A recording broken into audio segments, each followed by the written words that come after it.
I'm surrounded by clutter. You're surrounded. You're a couple steps ahead of me in the moving process. So you are in a sparse area, especially for you guys. You guys are definitely maximalists in your design aesthetic. Yes. So it's incredibly strange to see nothing behind you.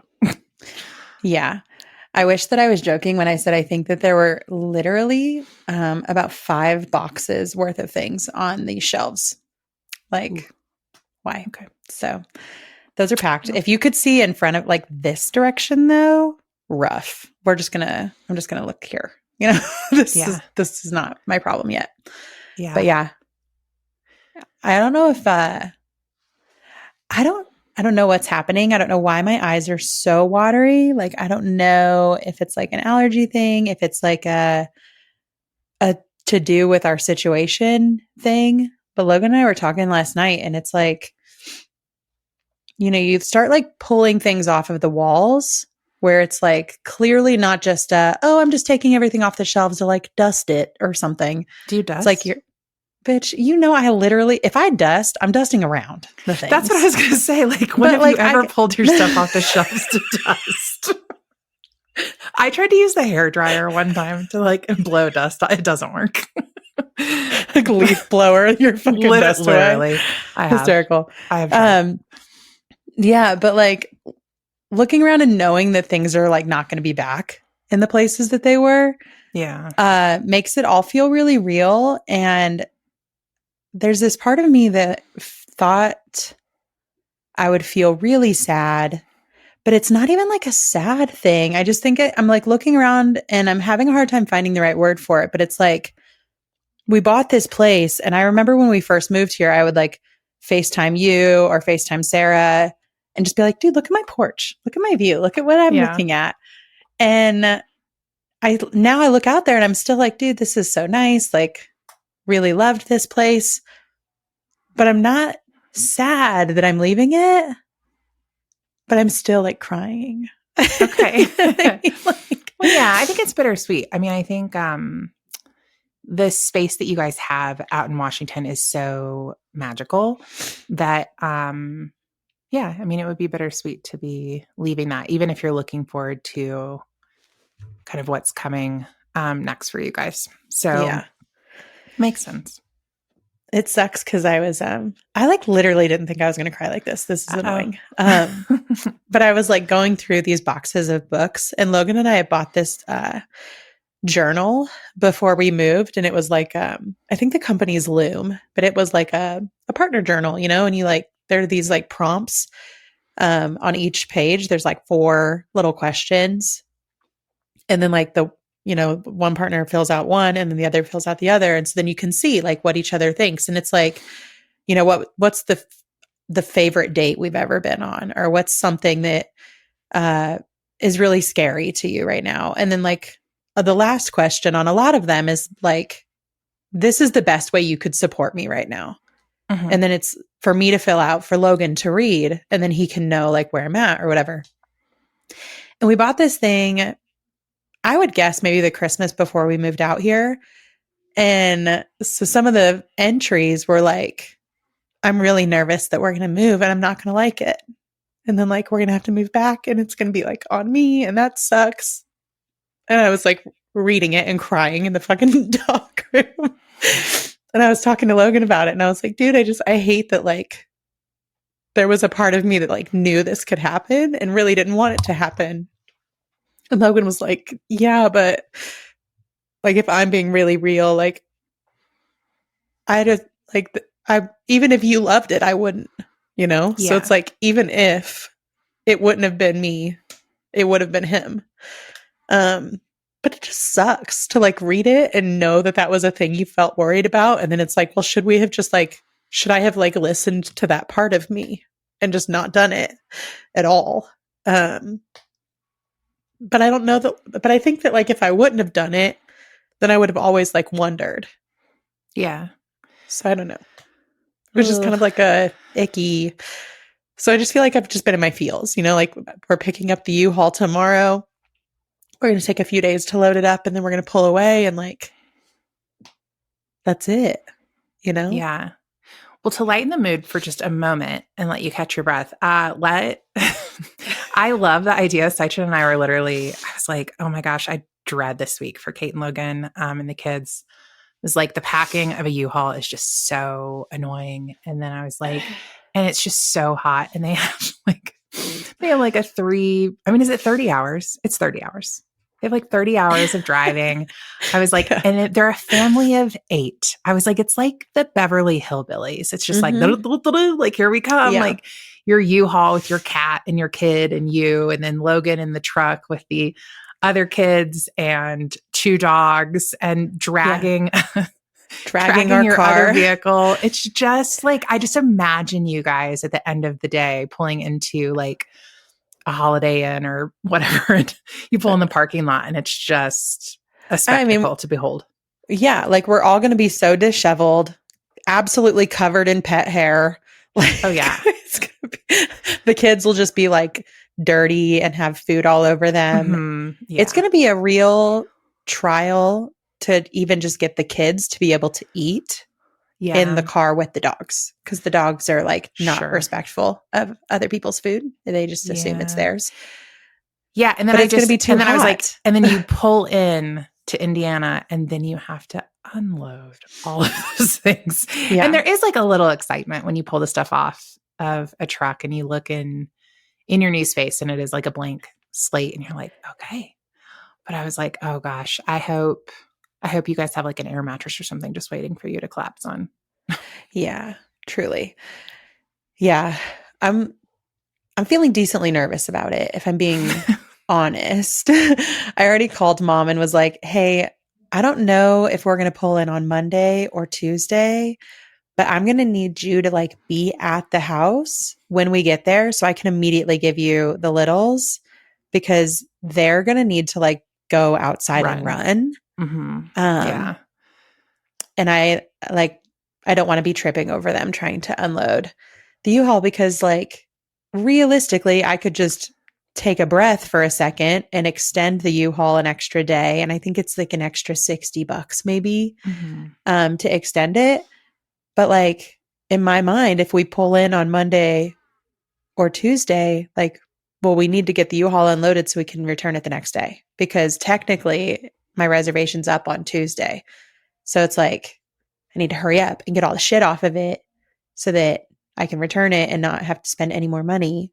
Yeah. But I'm just like, I know I'm going to be so tired. 8 to 9 days, this will all be over. And I think that's the perspective. Yeah. It's like, at least this is a not so fun adventure that you have like, there's an end date to it versus some adventures, some of which I'm in right now, where I have no idea when the end date, and they're not fun adventures. They're like, I want it. I just want to know the answer.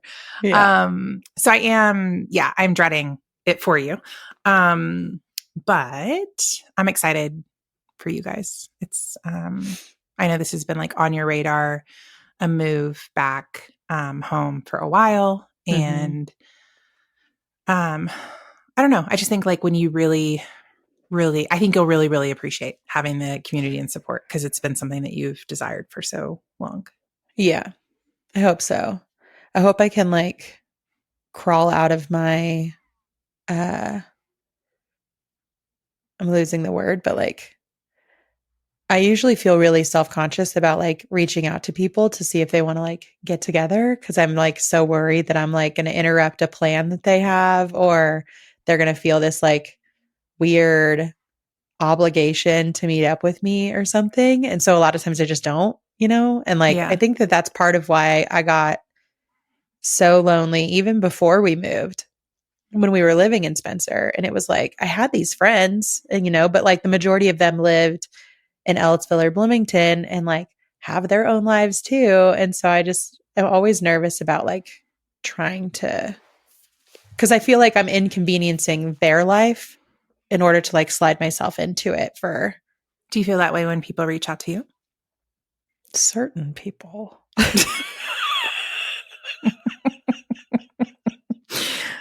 Do you think you are those people's certain people? I hope not. Well, I think find out quickly if they accept or not. Yeah, they're like, yeah, girl, sometime. Like, let me look at my calendar and get back to you. Never. Yeah. See you never. Crickets. They're like, actually, I'm not available Saturday. I'm going to be out of town. And then you run into them at the grocery store and you're like, I am okay. that person. You never know. Yeah. You know? You're probably not. So, well, yeah. Well, if you are, at least you'll ask. Sometimes I can tell that wonder. Sometimes I can tell that I'm like really annoying Logan, and I'm like, okay, well, that's different with a spouse. I'm totally annoying Saichin, and I have been for like a month, and he's being a really good sport. I don't think we've talked about this yet, but I literally just had like for a short amount of time, just way too much time on my hands.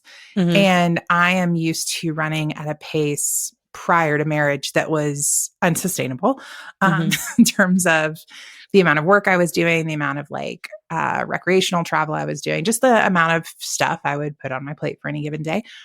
And and then I got married and moved to Colorado, and we have no friends here. And so that solved some of that problem. And then I finally got a job with a really great work-life balance, which like, listen, not complaining. Love that. But had like a little bit of a slow season at work. And I was like, I literally don't know what to do with all the time on my hands. Yeah. And I would just catch myself going up to Saichin and being like, hey, I'm bored. Like literally a 9-year-old. Like, I'm bored. And it's funny because I think Saichin in his head is like, you've had decades of living on your own and like being on your own, like go do something, go call a friend, go. And I'm like, no, because you're here. Like you're in the room. So I want you to like, I'm pretty sure you want to hang out with me. So I'm sure you should entertain me right now. Let me remind you. My go-to, especially when Logan's busy, because I can see that he's busy. Yeah. But I like to walk in the room and say, hey, why don't you like me? Oh. And he's like, like, what? What do you? Perfect. And I was like, but you're not talking to me. So why don't you like this? You clearly don't like me because you're not spending time with me. Yeah. But he's like so busy. Yeah. So anyways, I went out and bought a Nintendo Switch because I was like, I clearly need something that I can just like bury my head in and at least not bother the people around me. And people, it's like only Saichin and Theo, which I do bother him sometimes if I'm really bored. So I have been in my gamer era playing Zelda like for the past, and I'm on what I think is the final level. I thought I beat it before. And then there was like, how embarrassing, a whole other part of the game. But I think I'm about to beat it. So that's exciting. Heck yeah. But now I have like a lot of stuff going on for the next few weeks. And I'm like, I've got a little bit of like the gamer addict itch. I'm like, I don't know. Like I get a little tweaky if I haven't like played in a day. Wait, did you hear? I'm almost done. I need the time. So now I have like way too many things to do. And a Nintendo Switch that's always like, whispering at me from the other room, like, come back. Yeah. So yeah. I feel like I wish that I had my Switch out. We did already pack mine. And so Ollie's got his because he's going to use his on the road trip. Drive, of course. What is your like average daily use on your phone right now? Come on, embarrass yourself. Say it out loud. Oh my God. I mean, I think that I have cut. I mean, this is even more embarrassing actually. Probably over the last, since I got in my like depression era, I literally 12 hours a day. Oh, like my screen time will be like 12 hours. Oh, okay. Because it's constantly on. It's like, that doesn't necessarily mean that I'm watching it for 12 hours a day, but like, I just want the noise of it. So I'll have like shows playing or podcasts going. I should put on a fucking audiobook. I should like, oh my God, educate myself. Said that to me the other day, and I was like, think how smart I could be if I had been using all this free time. Like I could have probably taken a college course this summer. Yeah, I did. But like my hard time with that is that like my favorite kind of audiobook is like Jeanette McCurdy's book or like a book where people are writing about their lives. What are those called? I love a memoir. Yeah. Yes. But I only want to listen to it if it's read by the author. Oh, okay. And a lot of times like I just don't like the voice of whoever is reading it. And then I get lost. Or like Who read Britney Spears? It was somebody kind of random because it wasn't Britney Spears. I think it was, oh my God. I think it was the girl from Dawson's Creek. This is terrible because Joy. it's not. No, wait, what is her name? No, Michelle something. I think Oh, it's Michelle the girl. Williams. Is that who was with Heath Ledger? Heath Ledger, yeah. Yeah. I could probably listen to her talk. I'm almost positive it was her. Okay. Because she had like a little clip of it that kind of went viral where she was talking about Justin Timberlake and she like kind of made fun of how he did a lot of like very like corny white boy black targeted stuff. And it was like, I'm sure nobody actually thought you were as cool as you thought you were. But her reading those parts of it. Yeah. Like, listen, I am not saying that I am the benchmark for what's cool. I know that I'm not actually, but I always thought he was really cool. And I always thought his moves were really cool. So, and his curly bleached hair. Okay. I just feel like I get a pass on my love of NSYNC because I was, like 8.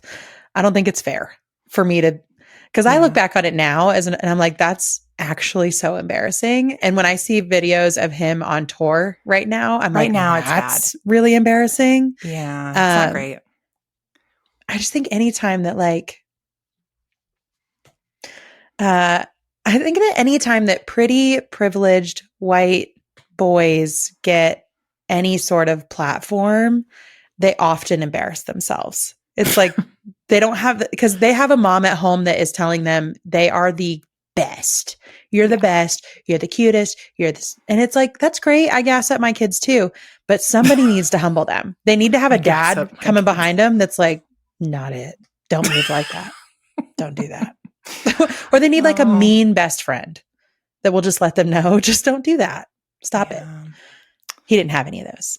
He didn't. He didn't. No. People are turning on him now, though. But anyways, back to memoirs. Yes. I'll think if I've read another one recently that I've liked. I do really love a memoir. And that's like the fun thing, at least for me. Like, I would read almost anyone's memoir.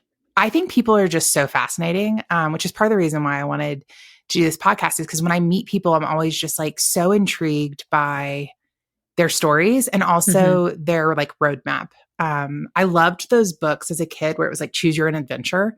It's like, oh, they could go all these ways. And it's so fascinating to me when you meet people and just see how they've either like turned their life around, like they made a really bad choice, but they've like turned it around, or they got somewhere super cool despite having like no connections, or just like insert whatever. They had something really bad happen and they bounced back from it. I just like love all of it. And the quirkier, the better. So I literally think I would read pretty much anyone's memoir, especially if they were like slightly quirky. But yeah, so if you ever want to write one day, I would read it. I'd be so excited. I would gas you up. I'd be like, girl, it's so good. It's so good. I can't believe chapter 11. There's not an embarrassing thing in there, baby. You're doing it. It's great.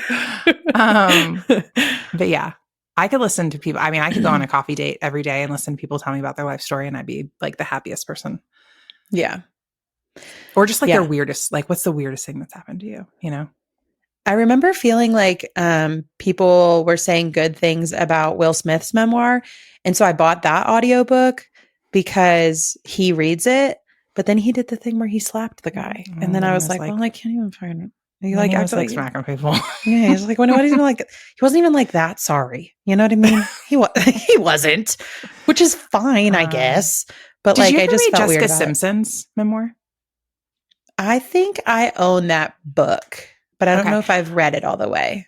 So, and that may be a little too like old school for you because you're 5 years younger than me. But for me, a lot of the references in it were like very much took me back to like high school. And so that was like a fun read for me because it was like, oh, I remember when that show came out, or I remember that music video. Yeah. I really liked hers, but yeah, I'm going to need to find some stuff because we have some Audible credits. I think it was one of those things Logan signed up for a long time ago and then forgot. And so now we have like 1 million Audible credits. Standard. So I need to get some things downloaded. Yeah. We'll see. But yeah, so we are like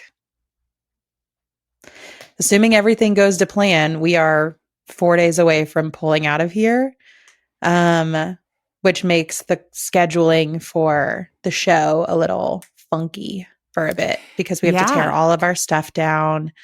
And then we'll have to figure out where it's going to go at the new place. Cause in this home, we had like a dedicated room that we could have it in. And at this new place, we don't. So we're going to have to figure out how the setup's going to work and what that's going to look like. And then you also are getting ready to move and I won't be sure about what your setup will look like for a bit. In a couple of weeks. Yeah. I think I'm supposed to move a week and a half after you. So all that to say, we wanted to pop on and just give a heads up that we're going to take a little bit of a late summer break, allow each of us to get kind of our life in order, our ducks in a row, and our cameras set back up. But we have some really fun people already slated to talk to us in the fall, and a couple of episodes banked with my friend Tomas, who's so fun, and his story is definitely full of some twists and turns. So we're excited to share that one in the fall when we come back, and then for you guys to meet some of the other lovely folks that we have and hear all of their interesting stories. But for the next 2 to 3 weeks, I would say we will take all of the well wishes for packing. I'm terrible at packing, like a big old LOL. So I'm hoping after like literally 2 decades of experience that I'll impress myself this move, but I'm not sure I will. I will say this is the best that Logan and I have ever packed. And we've had a lot of practice too. So maybe it's in the cards for you on this one. Logan's very impressed with us currently. Okay. So fingers crossed. Yeah. And then I guess for the next couple of weeks, thoughts and prayers about anyone we meet up with off of Facebook Marketplace. Yeah, please. Please. It's both a gift and a scary time most of the time. Well, yeah, I think we're shooting for 2 or 3 weeks of no episodes, and then we'll put out the ones that we have banked, and then hopefully by the time those are all out and it's the end of August, we'll be a little bit more settled and be back with some updates on how the move went. Because I think I'm going to have to sneak my cat in to like the hotels because it's going to be 100 degrees. So I can't leave anybody in the car overnight. Yeah. 2 adults, the dogs, 3 kids, 2 dogs, 1 cat, so many bags, litter box, food. Diapers. Did you hear 100 degrees like the whole drive home? So I can't even put the dogs in the back of the truck to give us a break. Or, our original plan with the dogs was to do a very different setup to get them back home, and we can't do that. And it's just, I think I'm the one that, even though I'm the one that's going to be driving the U-Haul, I do feel like I'm the one that has the better setup because Logan will be in his truck with the 2 littles and the dogs and all that breath. Yeah, that's what I was going to say. My tip would be absolutely getting some dog mints and testing them out like today and tomorrow to make sure they're not going to have like a weird tummy reaction. But do dog breath in a car where you can't really roll the windows down because it's so hot you need the AC? It's rude. It's real rude. Theo will hit me every once in a while with some of that, and I'm like, bruh. Back it up. Dude, Etsy, like literally probably 6 or 7 years ago at this point, had this like growth in his mouth. It might have even been, gosh, dude, this might have even actually been back in college. Got this growth in his mouth, and we took him to the vet, and the vet was like, this is usually cancer. It's usually not good. We can cut it out, but if you want to do, and we were poor. So we're like, do whatever you can do that's the cheapest, but if it's his time, I guess that's it. And that dog has persevered for at least 7 or 8 years since that happened. But that breath says something's been dying in there that whole time. Like, it is the worst thing. Something's gone awry. And Leo is just such an ass when it comes to like literally the tiniest scrap of food. Like she is like, she motivated. So we'll just see. Everybody might starve. We might just, I don't know. Yeah.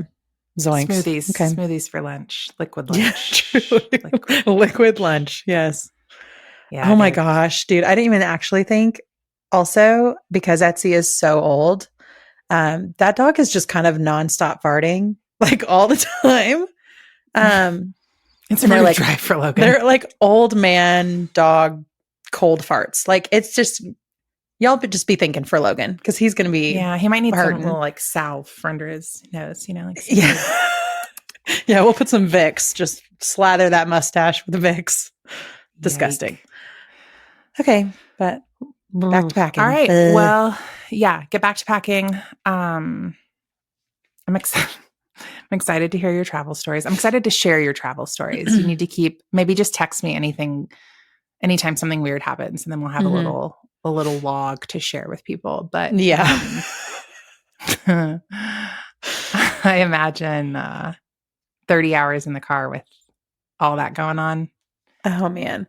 And it's 30 hours when we drive it when we're in our car and we can go as fast as the speed. I don't even know how long it's going to take us pulling the car. It's also a lot of people to stop for. The U-Haul. Yeah, we're going to have to stop for the dogs. I mean, I'm trying to remember how long it took us to get out here when we moved out here and had the dogs. Because I mean, it's 2,000 miles. So however. Now you're headed back with an additional kid and a kitty cat. A kitty cat. And a giant house worth of stuff. So it's fine. It's fucking fine. Okay. Well, we will see you guys soon. Love you. Bye.